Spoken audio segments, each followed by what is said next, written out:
Abu Dharr, njëri prej shokëve të pejgamberit alayhi salatu wasallam, një ditë në bisedë sipër me Bilalin, tensionohet situata, biseda fillon muacarua dhe i thot i biri zokës. Do më niziti. Sikur do më thonë ti je i zi. Ti do më ushtri me mua të koni zi. Subhanallah. Pejgamberi alayhi salatu wasallam smujti me drogtë. Reagoi më njëherë. Mos shkohet kjo. Çka ka lidhje që është i zi? Kush e ka xhorosin e furrën e vet?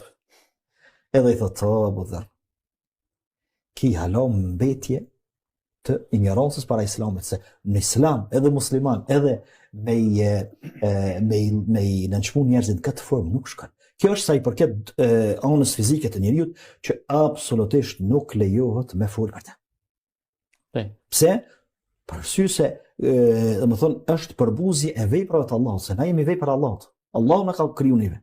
Që feja, domethënë me rrumbullaksu këtë ato çka e tham, me dispozitat e tij në mënyrë shumë rigoroze e lufton bullizmin.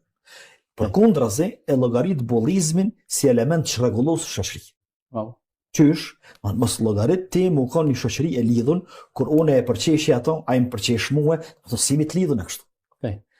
Ndërsa Islami synon me ndërtu një shoqëri të fortë, kur ndërtojmë të fortë, kur ja ruajmë njëri tjetrit integritetin individual, fizik, psiqik.